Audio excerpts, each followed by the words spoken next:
Hey everyone, you're watching American Wire. Lauren Boebert does not hold back with this woke witness. Should bureaucrats implement rules and regulations that are not delegated by Congress?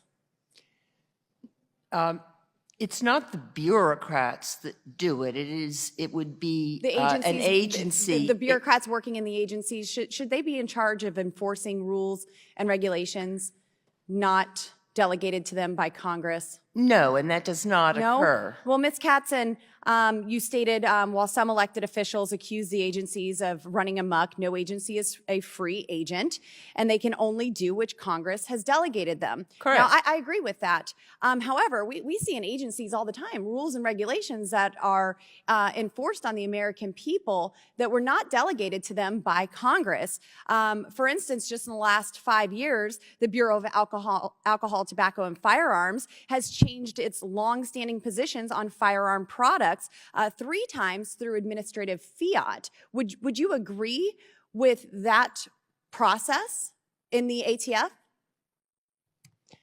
I have no quarrel with what the ATF has done because in each but you said here that they can only do which Congress has delegated to them. So now these changes have resulted in products that were previously classified as lawful by the ATF. Now they're being considered illegal or regulated under the National Firearms Act. And more recently, we've seen with the ATF's rule to categorize pistol braces, these stabilizing braces, as heavily regulated short-barreled rifles, essentially making gun owners nearly obtaining maybe 40 million firearms with stabilizing braces, criminals overnight, felons even. And so, Ms. Katzen, would you say that this is an abuse of that separation of power? Because that rule is not something that Congress has delegated, but the ATF has taken it upon itself to regulate this rule that they created to make millions of Americans felons. With respect, I was trying to answer your question before you interrupted me to say that the ATF had in each of these instances sufficient statutory authority from Congress and that any challenges to that— Ms. Katzen, it is my time. So Congress never authorized the ATF to ban pistol braces. Congress never authorized the ATF to do that, to make millions of Americans felons overnight. And so I would go back to your statement that you said in your testimony that these agencies are not free agencies and they can only do which Congress has delegated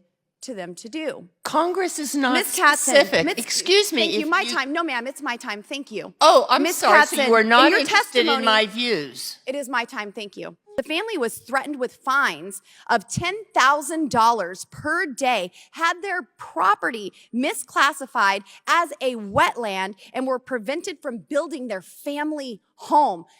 It may not be a $2.5 million home like yours, but that sounds like a lot of red tape to me. Excuse me. Do you disagree? I really take that as a personal do you assumption. disagree? My home. Do you disagree that this was an overreach? I disagree that Ms. you're Katzen, my time casting has expired. aspersions on Mr. Chairman, I me yield. or my— Thank you. All right, so this witness is just getting upset because Lauren is just throwing the evidence, throwing the facts at her. And she can't filibuster. She can't squirm her way in her answers, and Lauren's just holding her accountable.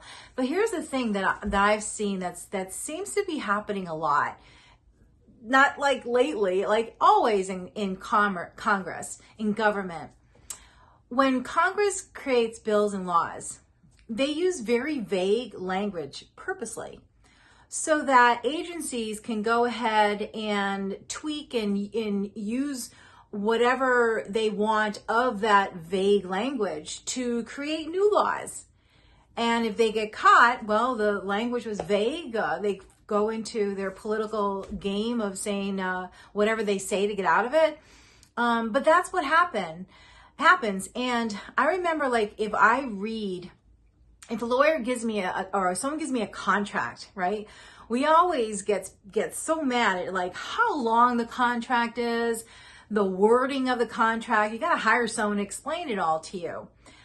Those are very specific, right? Those are very detailed. But why doesn't Congress do the same so that things like this can't happen?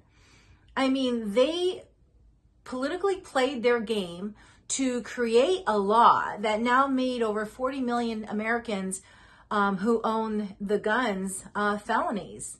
I mean, that's not right. And I'm so glad that Lauren's holding her accountable and her agency accountable and questioning her on it.